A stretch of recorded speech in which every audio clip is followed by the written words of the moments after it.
Buenos días.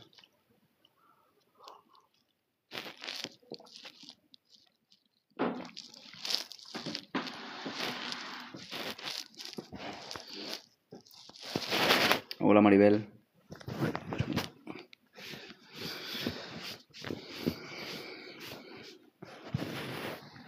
Hola Mar, buenos días. Alex, buenos días. A ver, un segundo que me he dejado el agua allí.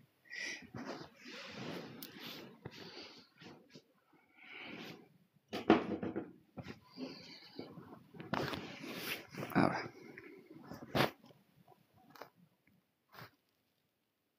Ok. Buenos días.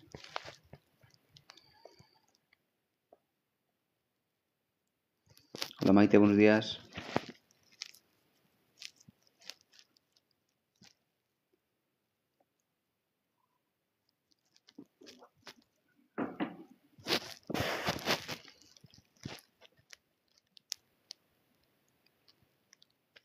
Ayer estuviste leyendo un tema psicológico. ¿Cuál es?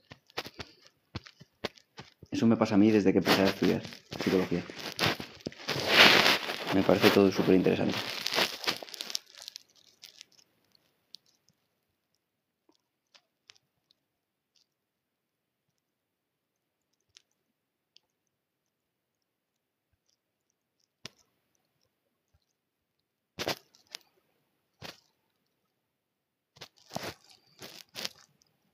Hola Mirari, ¿qué tal?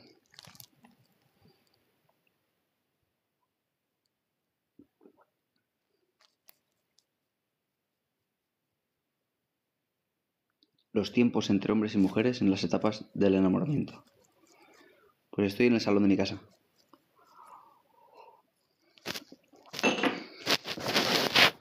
Mira los cuadros de mi hija, por ahí, desperdigados. Es un artista. Cómo se va liberando las endorfinas. Ajá. ¿Ya estás en el taller, Mirari?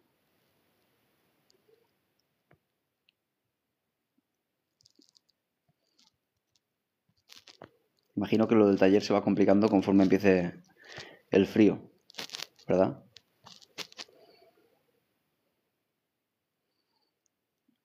¿Estás descalzo? No. No, porque vengo ahora mismo de llevar a mi hija al colegio. Saludos desde El Salvador. Osma, bienvenido. Ah, vale, porque tienes chimenea, Mirari, vale. Entonces no lo pasas mal con el frío. ¿Algo relevante que destacar, Carlos, de lo que viste ayer? Hola, Grim. Cómo la edad da una perspectiva diferente. Sí.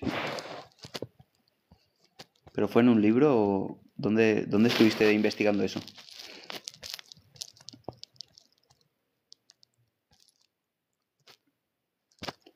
¿Qué diferencia hay entre investigar un tema o recibir una información de un libro y de un vídeo o un blog, en este caso? ¿Qué diferencia hay?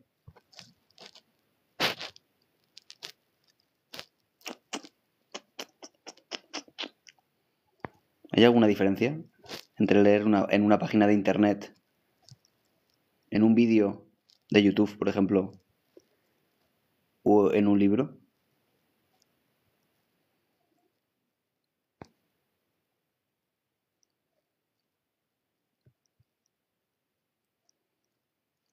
La diferencia... Venga, os voy a dejar pensar un poquito.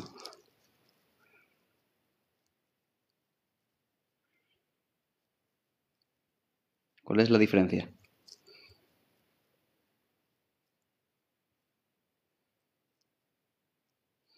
Bueno, pudiera ser científico. O pudiera ser, como nos dice Carlos, también pudiera ser el blog objetivo. Perfectamente. La diferencia está en la persona, ¿no? A ver, básicamente la única diferencia es que el libro ha pasado por un filtro editorial. Ha sido revisado. Ese es el tema. Si el libro, además, tiene una clara intención científica de divulgación, todavía el filtro va a ser mayor. El filtro va a ser, desde luego, con los criterios científicos. ¿Qué metodología se ha seguido para investigar lo que se está publicando en ese vídeo? Porque si no sigue un orden lógico o racional, no va a ser publicado. Directamente el editor te dirá, lo siento, pero esto no lo vamos a publicar. Sencillamente. Un blog, tú puedes publicar lo que quieras. Sea verdad, sea mentira, sea más objetivo, más subjetivo, da igual. La diferencia está en que no hay rigor. Nadie lo revisa.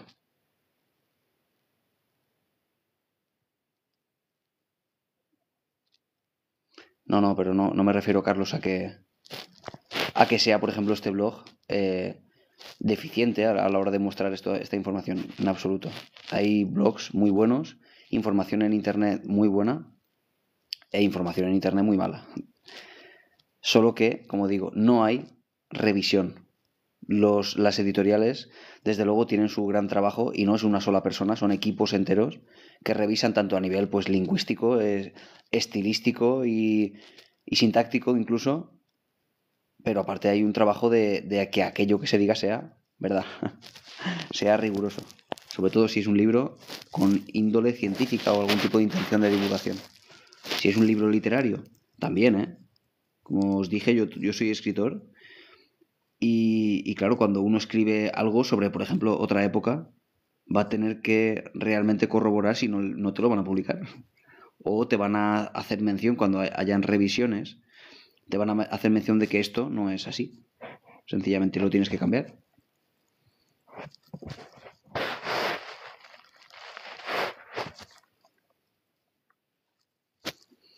Por eso me gusta, como os he dicho tantas veces, leer solo libros de texto y estudios científicos. Digo para el ámbito académico, ¿eh? Para el ámbito... También me encanta la literatura. Gracias, Osma. A ver. Todas las personas tienen distintas maneras de aprender. Aunque sea un libro, no siempre son objetivos. Al menos en nuestros países, siempre la persona tiene que llevar una investigación. Sí, así es, Osma. Estoy de acuerdo completamente. Uno puede encontrar en Internet muy buena información, pero desde luego tiene que filtrar y tiene que aprender a hacerlo. Si, por ejemplo, alguien encuentra en Internet una página de Google cualquiera, que la ha publicado cualquier persona sin necesidad de conocer bien el tema, lo que puede encontrar ahí es algo que le lleve a investigar, como tú dices, y está genial. Que digas, bueno, esto que dices es así y lo voy a investigar. Si tú lo investigas y resulta que encuentras estudios científicos que hablan de eso que dicen en ese blog o en esa web, estupendo. O, por ejemplo, aquí nos dice ChatGPT. Bueno, ChatGPT lo que pasa es que te va a hacer una síntesis rápida de toda la información que hay en Internet y está genial. Claro, es una muy buena síntesis, maravilla. No es que sea tampoco mejor, porque no deja de ser una síntesis de cosas que se están publicando. Y yo he encontrado, maravilla, y esto creo que es importante decirlo, porque yo como profesional de mi campo, me ha pasado que alguien me ha dicho, oye, esto de la disonancia cognitiva, ¿es esto que me dice ChatGPT? Y yo he tenido que decir, no, está ChatGPT equivocado. Eso, claro, solo lo puede decir alguien que es experto en su campo. Porque si ChatGPT se equivoca en decirme algo sobre el cambio climático, yo no tengo razonamiento ni entendimiento siquiera para poder confrontar lo que me dice ChatGPT, pero de mi campo sí. ¿Y qué pasa con, por ejemplo, la disonancia cognitiva? Que como hay por alguna razón que en parte desconozco, una especie de fama de este término, se ha hecho famoso en algunos núcleos, como por ejemplo el terraplanismo. Los terraplanistas han cogido este término y lo explotan y lo exprimen hasta límites insospechados.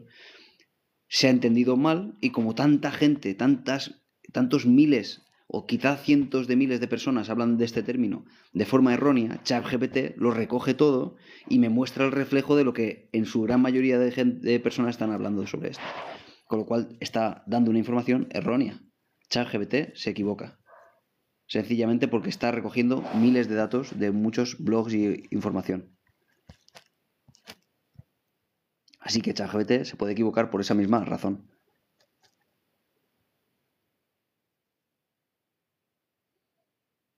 Gracias, Maximilian, por volver a estar por aquí y por los comentarios. Sí, me parece muy buena opción, Osma. Utilizar las herramientas como antiguamente utilizábamos pues Google y ahora ChatGPT como eso, como una herramienta que luego nos tiene que dar pie a investigar por nuestra cuenta. Si no, no vale de nada.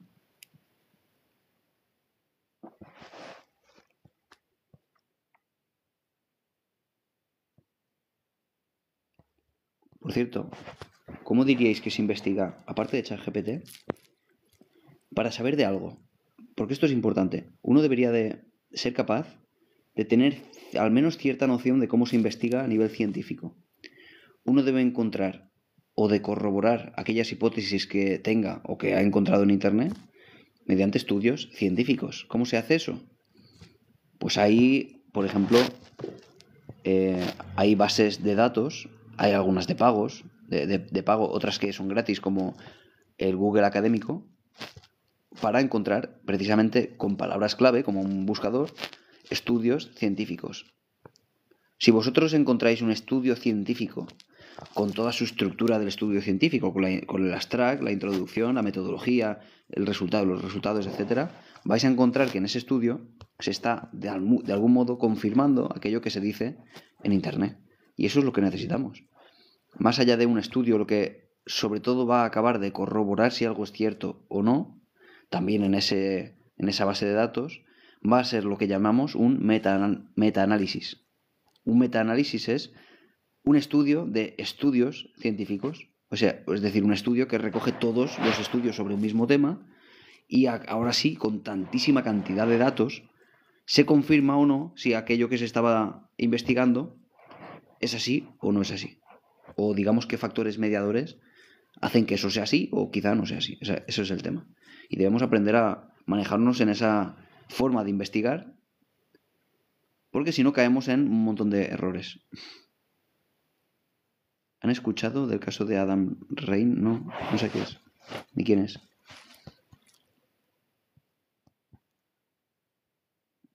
David, ¿podrías hacer vídeos analizando first dates? Pues sí, alguno he hecho, ¿eh? He hecho creo que 2. Pero sí podría hacerlos. Me gusta verlo y como lo analizo cada día, podría hacer más de uno. No tengo muy claro todavía, Carlos, cómo opera en términos de derechos de imagen y de autor el hecho de grabar o de extraer de alguna página vídeos sobre la televisión. No sé si se puede, yo alguna vez lo he hecho grabando la misma televisión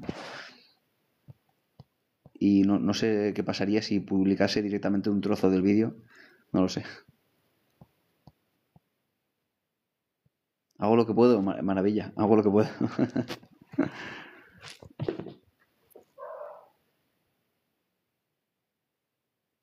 ¿Sabes, Carlos, qué pasa? Que en realidad, hiciera eso o hiciera otra cosa, da igual.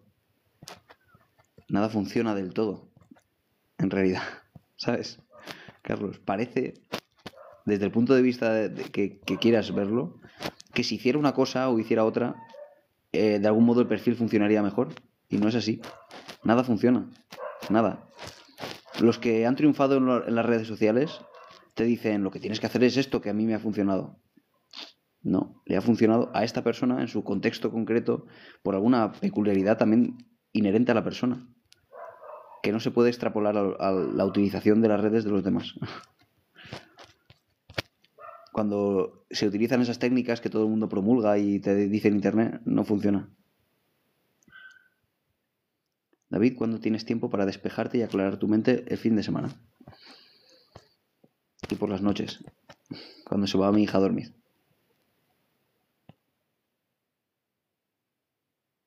Siempre te veo analizando y ayudando a las personas. ¿Cuándo tienes tiempo para ti? Sí, el fin de semana descanso bastante.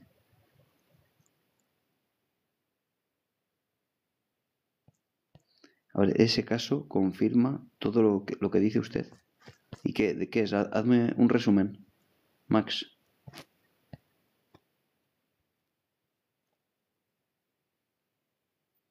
Hola, Nathan, ¿qué tal?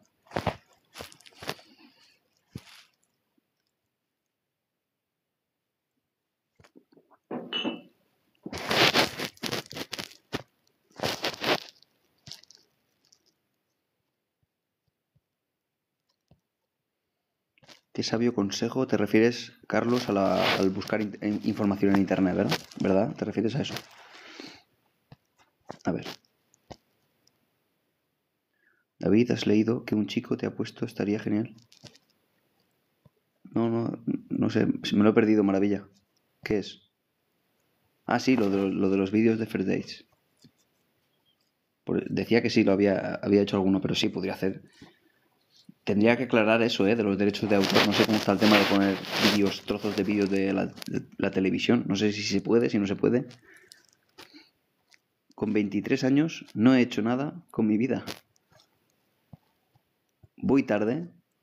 Pues podrías plantearte la misma pregunta, Lele, con 56 años. La misma exactamente. Hay grandísimos autores, escritores, que han escrito sus primeros libros con 60 años. Y han sido bestsellers y premios Nobel de literatura. El tarde o pronto, siempre, siempre, absolutamente siempre, va a ser una valoración subjetiva, Lele. ¿Entiendes? Yo he visto a chavales de 18 años diciéndome que ya han roto una relación y ya no van a encontrar jamás a su amor, al amor verdadero. Y he visto lo mismo con personas con 50 y pico años, lo mismo, que ya a la edad que tienen no van a encontrar a esa pareja. Los dos están equivocados y los dos están en lo cierto a la vez, porque es completamente subjetivo, es lo que uno vive.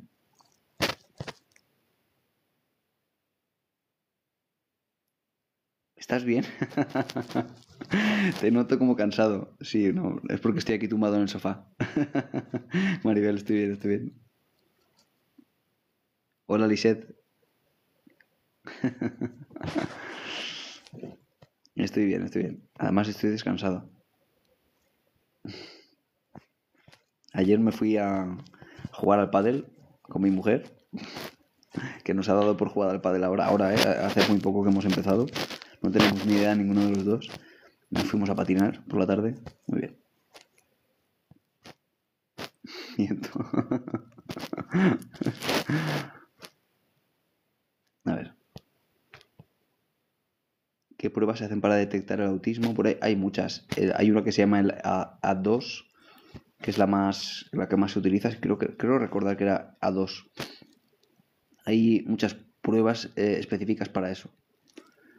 Pruebas que se basan en psicometría, pruebas en test y en observación. Al final, cumplir con los criterios del DSM o no es algo sencillo. Solo tienes que leer el criterio y que un clínico decida si cumples o no cumples. Gracias, Lele, por esas rosas. Pero luego hay que hacer pruebas objetivas. Por ejemplo, test. Los test van a delimitar esos, bueno, valga la redundancia, esos límites de si cumples o no cumples en esas categorías.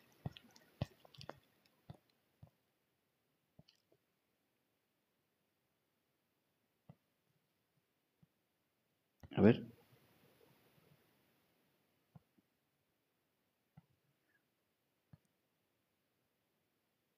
A ver. ¿Cómo está esto? Espérate. ¿Por qué la gente cree en energías, Dios, el horóscopo? Bueno, serían cosas diferentes, pero ¿por qué la gente cree en Dios? Parece algo del ser humano, inherente al ser humano, porque desde el principio de la especie se ha creído en cosas, ya sea en cosas naturales como el sol, la luna, los fenómenos naturales asociados a grandes dioses o a energías importantes. Parece una necesidad psicológica. Es decir, parece que necesitamos de eso para sentirnos de algún modo pues que estamos amparados por alguien superior. Eso parece evolutivamente, bueno, no evolutivamente, sino psicológicamente asociado al ser humano en sí mismo. Ahora bien, ¿por qué uno cree en el horóscopo? Eso sí está muy estudiado.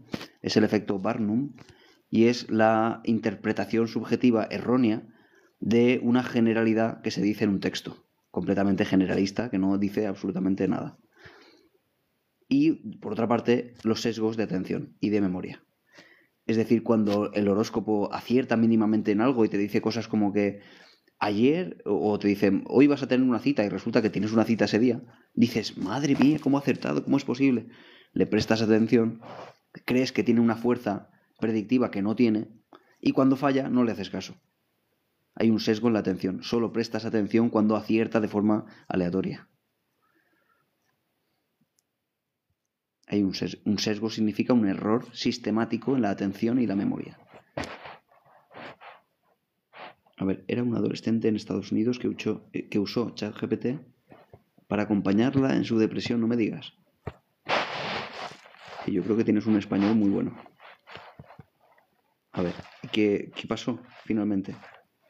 ¿Se quitó la vida o algo así? Lo mencionas porque fue grave, entiendo, ¿no? Da gusto escuchar a personas como tú. Gracias, Osma. Con temas interesantes y constructivos. Es una lástima cómo las redes con su algoritmo promueven más el entrenamiento que el desarrollo personal. Ya. Sí, o incluso, pues, no sé, los bailes cortos, por ejemplo, se mueven mucho en TikTok. Y claro, ¿por qué eso es así? Pues no tiene demasiada explicación. Sencillamente es que es más atractivo al ojo humano y ya está. Capta más la atención que los temas en los que uno tiene que hacer un esfuerzo. Sí, entendido, entretenimiento. Que hacer un esfuerzo cognitivo. Porque cuando yo estoy aquí hablando de cosas de psicología, desde luego vosotros desde el otro lado debéis hacer un esfuerzo mental para que estos conceptos entren, y es un esfuerzo al final. No todo el mundo está dispuesto a hacer un esfuerzo, porque las redes sociales son aquella especie de contenedor de pasividad en el que uno se sienta delante y deja pasar pues los minutos y las horas de la forma pues con menos carga cognitiva, con menos esfuerzo posible. Algo que desde luego genera tanta adicción. Así que entiendo, pero muy bien, que sea más atractivo un baile, sobre todo en el sentido sexual, que algo que te haga pensar. Lo entiendo. Tiene sentido, ¿no? Que sea justo o no, ya vamos a hacer alusión a cuestiones de interpretación personal. Dopamina fácil, efectivamente. A mí me das paz, David, tu forma de hablar pausada, tu tranquilidad. Ojalá yo lo tuviera. Gracias, maravilla.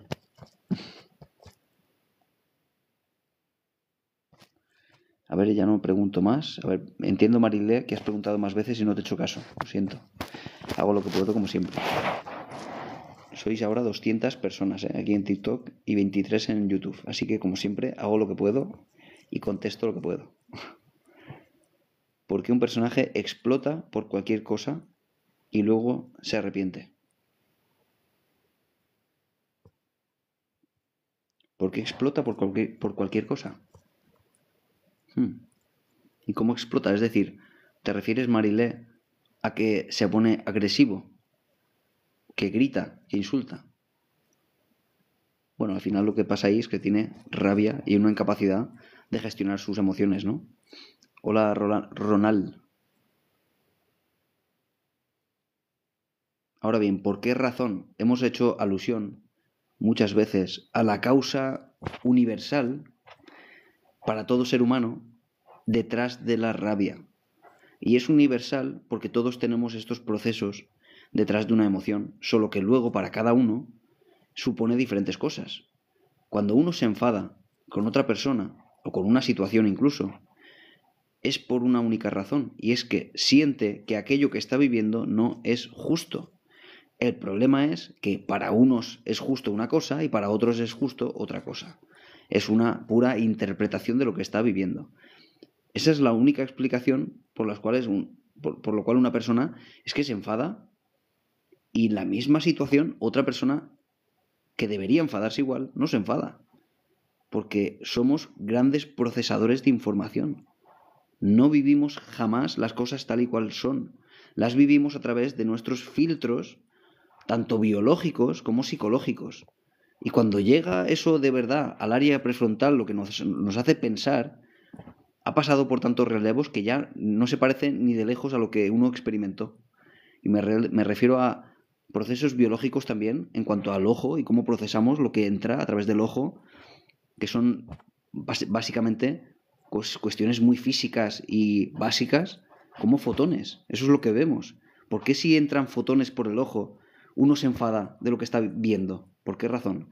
Ha pasado por tantos filtros ya, desde el ojo hasta el córtex occipital que transforma toda la información que ve el ojo en información que podamos entender y comprender y trasladarlo al córtex prefrontal como para manipular eso y decidir y decir qué injusto es esto. Ha pasado por tantos filtros que por esa razón unas personas se enfadan y otras no. Porque jamás vivimos las cosas tal y cual son. Me preguntas por qué una persona se explota con todo o por cualquier cosa. Desde luego está irritado y vive la vida de una forma con una sensación de injusticia insoportable. Eso se llama irritabilidad, no es enfado, porque el enfado aparece y desaparece en cuestión de minutos. La irritabilidad es un estado de ánimo que perdura en el tiempo.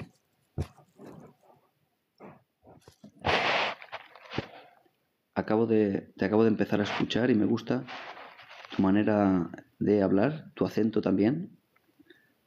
Y al decir tu manera me refiero a esa forma de ver la vida. Gracias, Ernesto.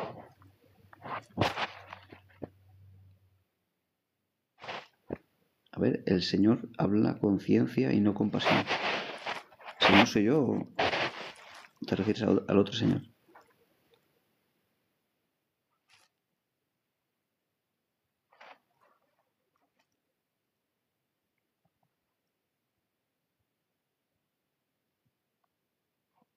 Vale, sí, sí murió, ¿no, Max? Vale, es que no conocía el caso. Luego sí, eso lo buscaré para informarme de ese caso.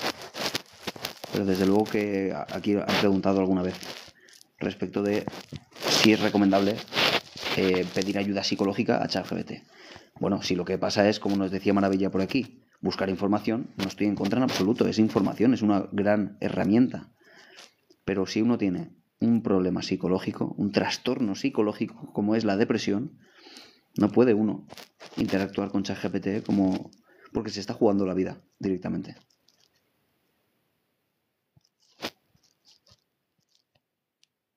A ver, Vero, no lo he visto. A ver, ¿crees que jugar al póker interfiere en tus decisiones en la vida real? Si me hablas del póker en sí mismo, no tiene nada que ver con una afección, es decir, no está demostrado que el póker tenga realmente afección psicológica en una persona. Más bien es que hay personas, siempre un bajo porcentaje, que acaban con adicciones al juego, etcétera, pero siempre un bajo porcentaje. La mayoría de personas que juegan al póker o cualquier otro juego, en realidad no tiene problemas psicológicos.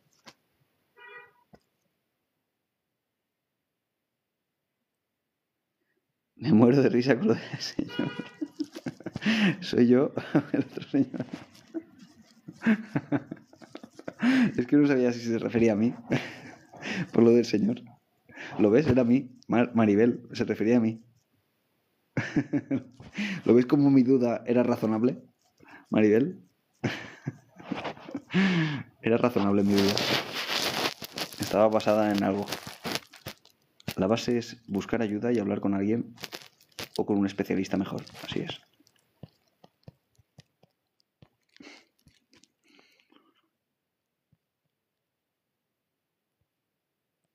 A ver, ¿qué estaba diciendo? Que me he perdido.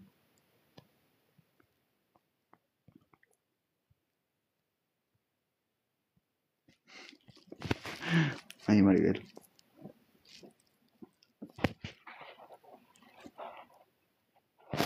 Vero, es que no he visto el mensaje. Vero.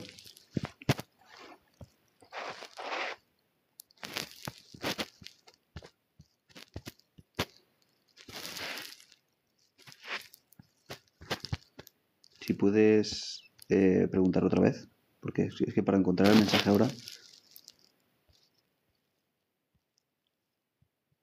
A ver, Carlos, ¿qué me decías por aquí? ¿Qué opinas del citalopram y de sus efectos secundarios? Bueno, los fármacos, no voy a hablar concretamente de fármacos específicamente, dado que es el psiquiatra el que se encarga de ello. Pero bueno, el citalopram parece mejor opción, dado que lo que mueve son neurotransmisores, catecolaminas, ya no solo la serotonina, sino la noradrenalina. Parece mejor opción o parecen más bien antidepresivos con menos efectos secundarios. Porque la serotonina es una puñetera, se escapa al espacio interneuronas donde se supone que tendría que hacer efecto y por esa razón le llaman neuromodulador.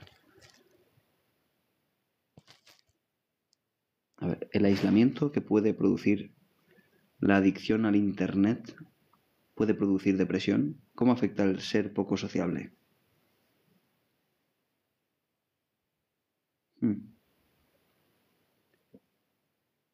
El aislamiento que puede producir adicción. Es que, claro, precisamente el verbo es ese. Podría, claro que podría. Como nos comentaban por aquí, Nathan, sobre el póker. En realidad, nada provoca nada como tal. El póker no provoca trastorno de juego, ni tampoco lo provoca el aislamiento en Internet. Lo que pasa es que en un bajo porcentaje hay personas que acaban con un trastorno psicológico. Y eso no es solo por esos factores de riesgo. Hay factores también, además, genéticos, que están interactuando con que alguien tenga o no tenga un trastorno. Porque como decía antes, cuando vemos a diferentes personas con aislamiento social, no todos tienen trastornos psicológicos. Y ni de lejos todas las personas que juegan al póker tienen trastornos de juego. Hablamos de factores de riesgo. Lo digo porque, y el otro día, por cierto, abrí así el directo y al final no acabamos hablando de esto, porque nos saltan las alarmas y hacemos tremendos esfuerzos por ayudar a gente que quizá ni siquiera necesita ayuda. Personas que, por este tipo de informaciones o de pensamientos rígidos sobre lo que es la vida y lo que es bueno y es malo, acaba teniendo el error de, si mi hijo está en casa jugando a la videoconsola, ¿será que tiene un trastorno psicológico? No necesariamente. ¿Que sería mejor que socializase? Bueno, pues probablemente. Pero no le va a causar eso un trastorno psicológico. Me hablaban el otro día de que un hijo, el hijo de una mujer, lo había visto y no voy a decir la palabra por si acaso en TikTok me bloquean. Entendéis todos, ¿no? Y si el porn y lo que sigue, si era, por tanto, un productor de realmente trastornos psicológicos o de problemas a nivel sexual para este niño. Claro, es que no es así, de nuevo. Hay estudios que respecto de este tema que estoy hablando, que dicen que puede afectar a digamos, la noción que uno tiene de lo que es el sexo, de lo que es las relaciones, etcétera. Puede ser. Pero puede ser. Exactamente, es que ese es el verbo, Nathan. Puede ser. Pero en ningún caso se identifica este tipo de factores como productores de trastornos psicológicos. En ningún caso. De forma aislada jamás. Solo que hablamos de cuando se juntan unos efectos con otros, unos factores con otros, acaba uno teniendo un trastorno. Lo digo porque fíjate cómo causa malestar que una madre vea a su hijo haciendo eso y ya automáticamente la madre está súper preocupada con tremendos accesos de ansiedad solo por eso. Error. Nada causa nada. Tenemos que entender siempre cualquiera de estos factores como factores de riesgo que aumentan la probabilidad. Solo eso. Eso es importante tener en cuenta, ¿vale? A ver.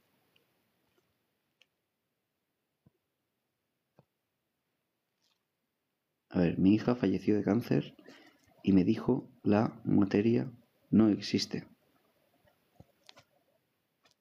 Que no sé qué quieres decir con esto, Vero. ¿Quieres decir con esto, Vero? Entiendo que para ti tuvo un impacto, evidentemente, pero entiendo que de algún modo tú extraes de esto que ella tenía una información del otro mundo que te compartió a ti y que fue una revelación de algo desconocido. ¿Eso es lo que tú viviste, Vero?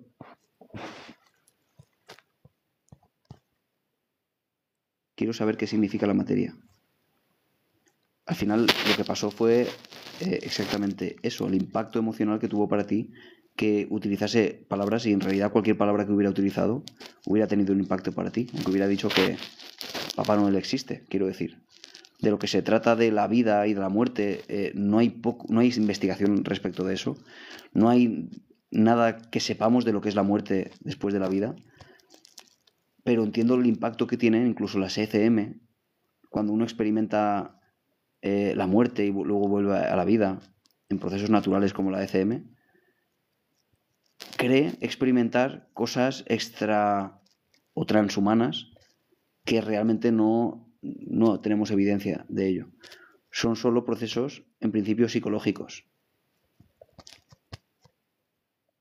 Si me hablas de qué significa la materia es las células, los átomos, todo eso forma la materia, pero ¿qué buscas en ello trascendental? ¿Qué buscas en ello más allá de lo material, con tal de que explique de un modo espiritual lo que vives? Creo que nos pierde en una metafísica que realmente nos aleja de la vida, nos aleja del vivir el aquí y ahora y no nos ayuda demasiado. Pero yo también es cierto que yo no soy espiritual, entiendo que no es realmente ni siquiera práctico y mientras no haya evidencia de ello me parece poco interesante. La ciencia, sin embargo, me parece muy interesante porque nos da remedios prácticos a los problemas.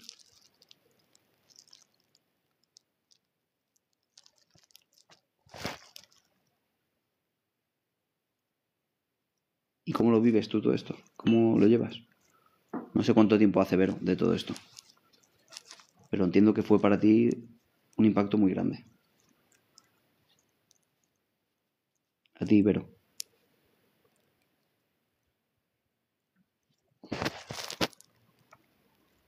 A ver, hola, me estoy volviendo loca. Vivo con miedo a ponerme enferma con gastroenteritis. ¿Y tienes muchas gastroenteritis, Paula?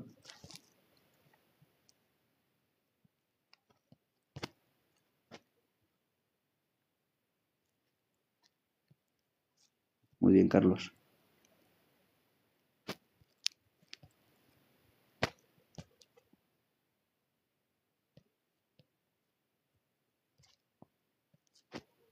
Claro, porque es posible que hayas tenido alguna gastroenteritis. Claro. Y desde entonces tengo pánico. Pero así es como suele empezar. Tú tienes esos síntomas tan negativos y eso lleva a que tengas ansiedad a eso. Eso sería, Paula, una especie de fobia a eso concretamente. Estás temiendo que pase algo que no es probable que pase, porque ¿cuántas veces has tenido gastroenteritis? ¿Es la primera? Bueno, no es la primera porque me dices la última. ¿Cuántas has tenido, Paula? Piénsalo. ¿Cuántos síntomas de gastroenteritis has tenido en los últimos, no sé, 10 años?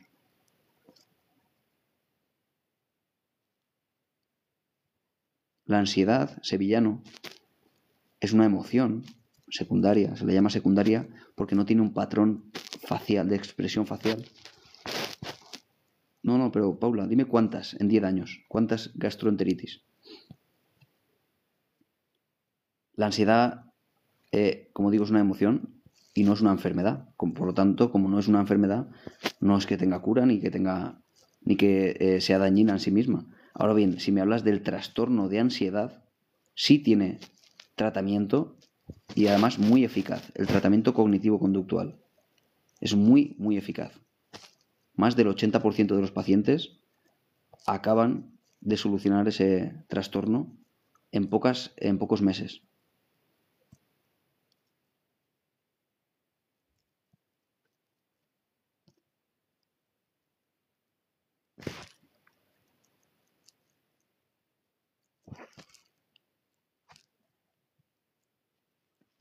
Pues es importante, Paula, porque de lo que yo te estoy hablando, Paula, es precisamente de la reestructuración cognitiva. Si yo te pregunto cuántas gastroenteritis tuviste en los últimos 10 años y me dices 3 o me dices 8, en 10 años, piensa cuántos días tiene 10 años, 365 por 10, cuéntalos. ¿Cuántos son 365 por 10? Porque te lo digo porque en los próximos 10 años vas a tener más o menos, con suerte, pues los mismos o incluso menos. De esto se trata el análisis racional frente a pensamientos irracionales. Tú imagínate, 3.650 días en los próximos 10 años.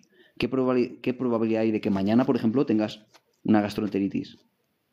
Si tienes 8 de cada 3.650 días. 8.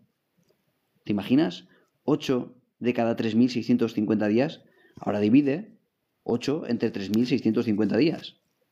¿Cuánto sale? 0,0000. Es decir, esa es la probabilidad de que hoy tengas gastroenteritis, o mañana, o pasado, o el otro. Te lo digo porque tus síntomas de ansiedad son producto de pensamientos irracionales que aceleran el sistema fisiológico como si estuvieras viviendo o como si realmente hubiera probabilidad de que ahora o hoy tuvieras ansiedad, que tuvieras una gastroenteritis. Realmente no es nada probable y todas las veces que tengas malestar no va a ser por la gastroenteritis, va a ser por un miedo irracional a la gastroenteritis. Es decir, necesitamos hacer reestructuración cognitiva, que es de lo que te estoy hablando. ¿Entiendes?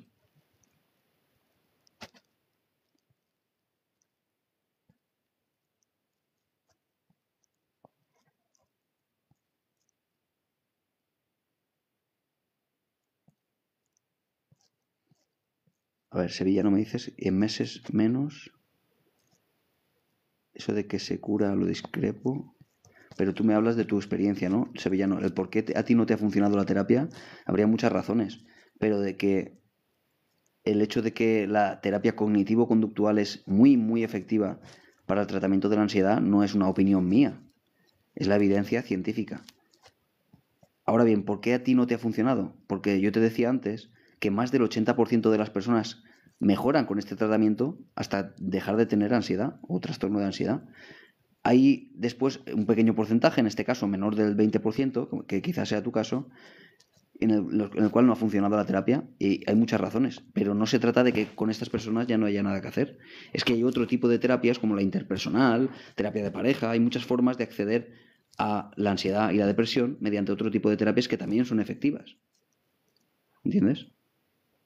Más bien es por qué a ti no te ha funcionado, porque necesitas quizá encontrar u otro especialista, o quizá ha habido algún problema en la interacción con el profesional, algo ha fallado en ese tratamiento que ha hecho que tú no mejores. Pero desde luego que para la ansiedad hay tratamiento muy efectivo, prácticamente para lo que más funciona la terapia, para la ansiedad y para la depresión.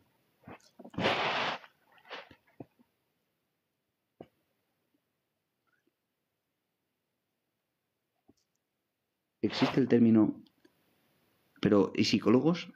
¿Te han visto psicólogos? No visto, sino tratamiento a largo plazo. ¿Existe el término tempo cognitivo lento en algún manual? Pues no me suena, Nathan. Tempo cognitivo lento. No me suena, pero lo buscaré, ¿vale? Tempo cognitivo lento. Vale.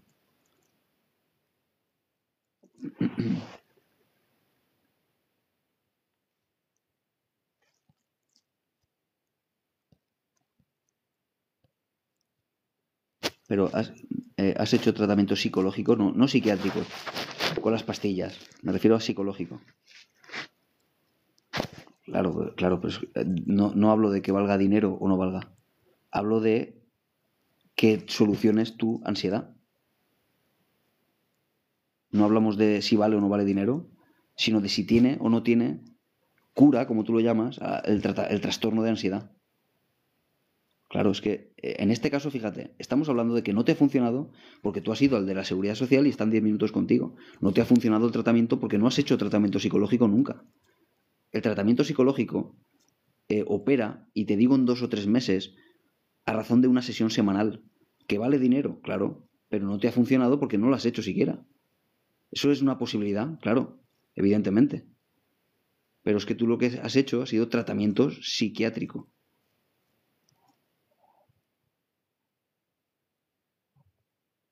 Ah, que sí que lo has hecho. Pues habría que ver por qué no te ha funcionado. ¿Por qué razón? Hay razones por las cuales por las cuales una terapia no funciona. Habría que explorarlo.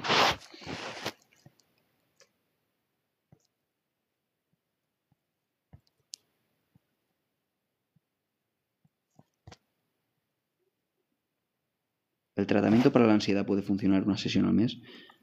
A ver, podría funcionar, porque esto, desde luego, tenemos que tener en cuenta la cantidad de recursos económicos que tiene alguien, pero es muy, muy difícil que una sesión al mes realmente haya un seguimiento eficaz, porque lo que más funciona en la terapia no es el momento de la terapia, sino los espacios interconsultas.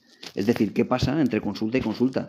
Todas aquellas cosas que el psicólogo proponga para hacer entre semana, ¿vale? En ese espacio. El paciente va a tener que buscarlo con esfuerzo. Va a tener que hacer verdaderos esfuerzos por cambiar cosas, a nivel cognitivo, a nivel de conducta, etc. Con lo cual, en un mes es demasiado tiempo para hacer un seguimiento. Se puede, sí, es posible. Todo dependerá de la gravedad, del paciente, de la cantidad de elementos o herramientas que ya tuviera previas. Hay muchos factores ahí. Pero claro, si no hay dinero, como nos dice por aquí Sevillano, con el dinero que cuesta, pues, y es lo único que tienes una vez al mes, pues va a ser mejor que nada.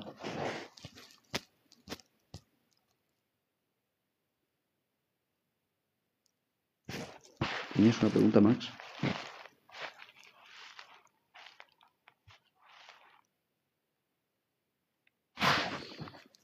A ver, es esta. Ya que se trata de temas muy actuales y concretos, me gustaría tener su opinión, si es posible, sobre esta tendencia relativa a los narcisistas y empáticos. Hemos hablado mucho de esto, Max?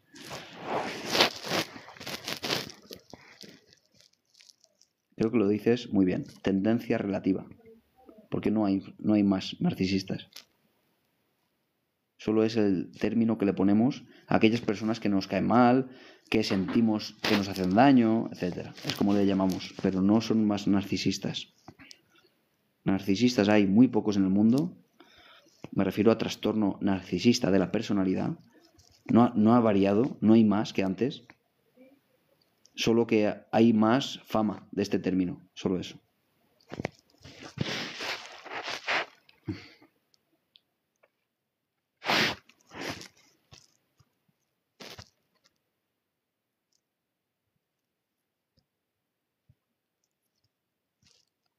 Por cierto, ¿os acordáis de Maribel?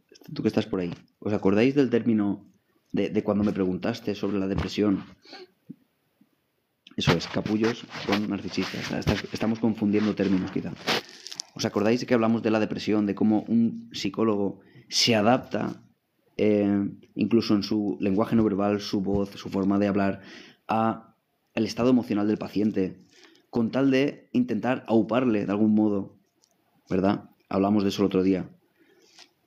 En realidad, cuando suponemos que alguien nos manipula, porque es algo muy, muy extendido, solo porque alguien, pues eso, hace cosas porque les sale, porque se enfadan, porque no saben controlarse, porque, en fin, hacen cosas porque sí, porque son así, no saben ser de otra forma. Y nosotros interpretamos que nos manipulan. Pero realmente, con eso, Maribel, me refería a que cuando alguien tiene una grandísima capacidad de controlar su personalidad, sus impulsos, su lenguaje no verbal, su voz, su forma de ser, sus accesos de ira. Cuando uno controla todo eso de una forma muy consciente, entonces es posible que sea capaz de manipular a otra persona. Pero no es eso lo que nos encontramos. ¿Vosotros creéis que aquellas personas que decimos nosotros que nos manipulan constantemente tienen una altísima capacidad de controlar su conducta? ¿Creéis que todas esas personas tienen esa grandísima cantidad de capacidad de controlar la ansiedad, la rabia que le da las cosas? No es así. Solo que interpretamos que si hace algo lo hace para hacerme daño, que si hace eso lo hace para... Y no es así en absoluto. Los demás se enfadan y a nosotros nos provocan cosas. Los demás hacen cosas y a nosotros nos provocan otras cosas e interpretamos de una forma completamente improbable que están intentando manipularnos. Los demás sencillamente reaccionan a estímulos. Solo eso.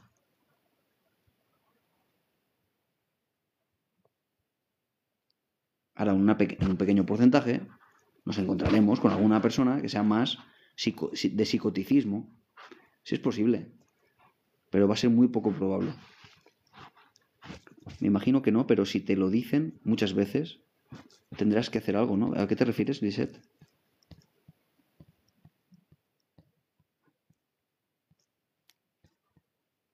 A ver, ¿a qué te refieres?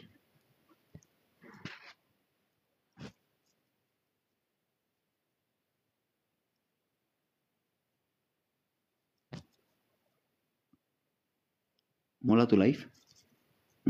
Gracias. A las personas que no pueden controlar su ira, vale.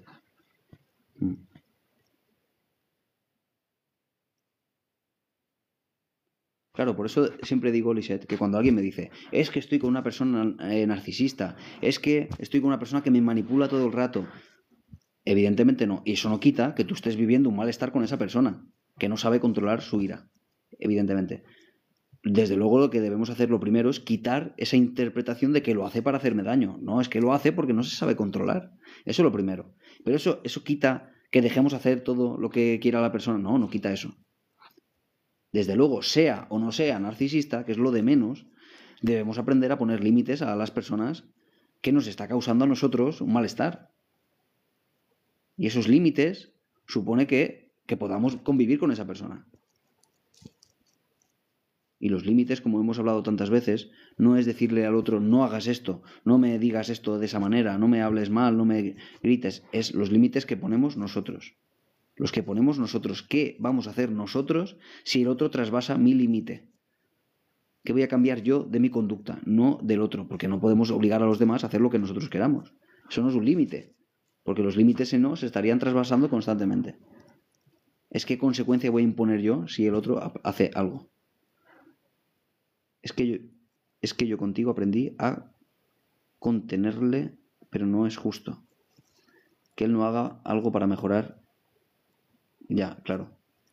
Y te duele. Sí, eso es muy... Es muy habitual, Lisette. Porque es como que, claro, ya esa narrativa de... Y encima que yo hago todo el esfuerzo, ¿y por qué tú no haces...? Claro, pero es que es lo que podemos cambiar, Lisette. Podemos cambiar uno mismo, pero los demás va a ser más complicado. Ojalá siempre se pudiera cambiar al otro también. Y que fuera un juego un poco más equitativo. Pero la narrativa del sacrificio, del esfuerzo, supone de nuevo que lo pases mal porque estás haciendo ese esfuerzo que en realidad solo habla de ti. Es un esfuerzo para ti. Siempre se tiene que hacer para ti, no por el otro. Y desde luego cuando uno asume esta narrativa de la gestión emocional, me refiero, de que los demás son como son, los demás no han elegido ser como son, los demás no tienen por qué aprender a contenerse, hacen lo que pueden, etcétera, pues uno se siente mejor, pero hablamos de uno.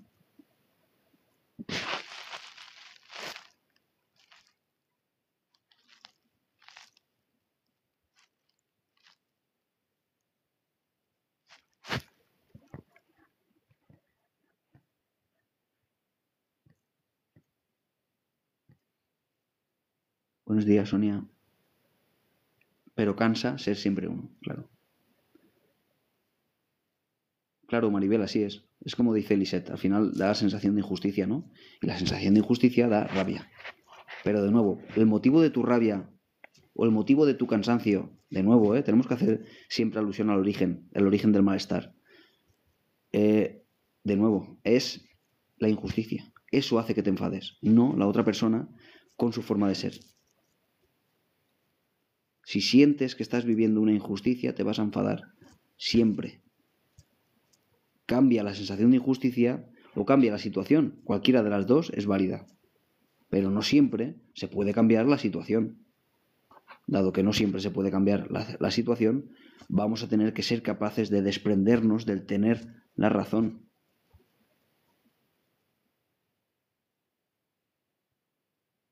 No, creo que lo he entendido, Lisette.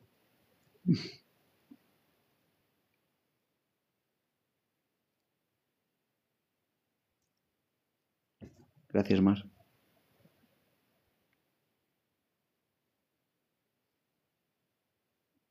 Sí, porque, claro, es que me ha pasado esto muchas veces, Maribel, que me dicen, me dicen, hombre, ya, pero entonces, ¿por qué tengo que cambiar yo? Que cambien ellos. Es que, ¿por qué tengo que hacer...? Claro, cuando me vienen así a consulta, por ejemplo, a lo mejor chavales jóvenes que me hablan de sus padres, que los han tratado mal toda la vida, por ejemplo, y se quejan de eso, ¿no? De que, claro, encima voy a tener que hacer yo el esfuerzo. La pregunta es, ¿qué es lo que quieres tú? Es decir, en una primera consulta siempre se busca eso que llamamos la relación terapéutica, se buscan objetivos. Tú vienes a consulta diciéndome, estoy muy mal. Y yo te digo, tú estás muy mal por esta razón. Porque juzgas, pues en este caso a tus padres, imagínate, porque o te parece injusta el trato de tus padres. Si yo te digo, el motivo de tu enfado, de tu rabia, de tu irritabilidad es este. Y no tus padres, y no cómo te tratan, por ejemplo. Claro, yo pregunto siempre, ¿tú qué es lo que quieres? No, porque yo quiero que mis padres se porten bien conmigo. Digo, claro, entonces quizás estés en el lugar equivocado. Quizás tengas que acudir a un abogado. Pero tú qué es lo que quieres si vas a un psicólogo. Tú lo que quieres es sentirte mejor, controlar tus emociones, ser asertivo, negociar con los demás. Ahora bien, si tú te comprometes con ese objetivo y tú dices, yo quiero controlar mis emociones, no sentirme mal, esté donde esté y en la situación que esté, poder controlarlo. Pues bien, si tú quieres ese objetivo, va a estar en contra constantemente con el otro objetivo que es tener razón.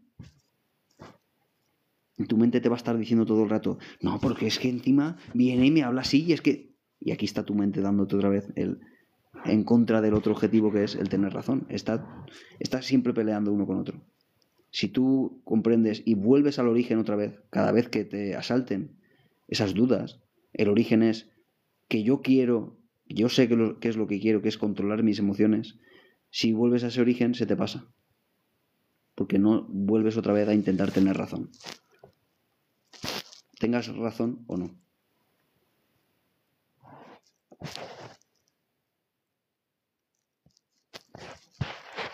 Y bueno, chicas y chicos, vamos a ir cortando. Aquí por YouTube creo que tengo por aquí un hater. No me ha dado tiempo a leerlo. No evitamos a los haters, tampoco en este canal.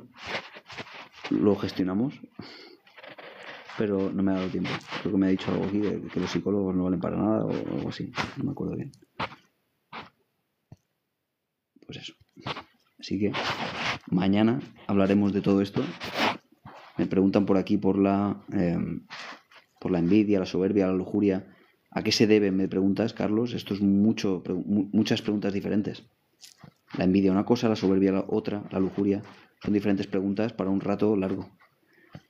Mañana la ley de la atracción no tiene ninguna evidencia científica y bueno, cualquiera lo puede comprobar en su propia casa. No funciona. Sí, porque mañana sí voy a la radio en directo a las 10. Estaría bien, lo voy a intentar. Estaría bien a las 10 en punto, cuando empiece en la radio, poder llevarme otro móvil y grabar, empezar allí el directo en la radio. Aunque no os podría contestar, claro, evidentemente. Y cuando acabe de allí, pues ya venimos para acá, vendré andando por la calle y me acompañáis en el directo. Estaría guay, lo voy a intentar, ¿vale? Así que si conecto a las 10, será allí en la radio, ¿vale? Y así conocéis al presentador, a Álvaro Fenoy, y bueno, os lo enseño aquí en la pantalla. Estaría bien, lo voy a intentar, ¿vale? A ver si lo consigo. Si se viene un compañero mío y me puede grabar él, por ejemplo. Vamos a intentarlo. Así que nada, mañana si puedo conectar a las 10 para hacer eso, genial, y si no a las 11 menos cuarto, como siempre, ¿vale?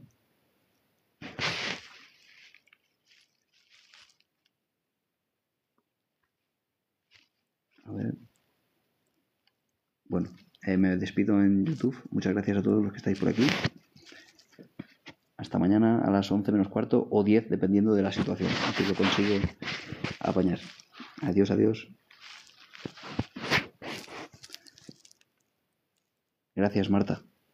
Un abrazo, Julia. Maite. Ah, ¿lo escuchaste una vez en directo en la radio? Maite. A mí me encanta el programa de la radio. Luego siempre lo publico en el canal de YouTube entero. Lo grabo con el móvil. Por eso, claro, es una dificultad. Tendría que tener otro móvil, porque con mi móvil grabo la entrevista. Tendría que tener quizá un amigo ahí grabándome. No sé, lo voy a intentar. Adiós, Maribel. Gracias, Sonia. Gracias, Sara. Y bienvenida a este canal. El canal de YouTube es el mismo nombre, @David Zorel, en todas las plataformas. Él se lo pierde, Lisette. Bueno, me marcho. Adiós, adiós. Adiós, chicos y chicas. Cada vez somos más.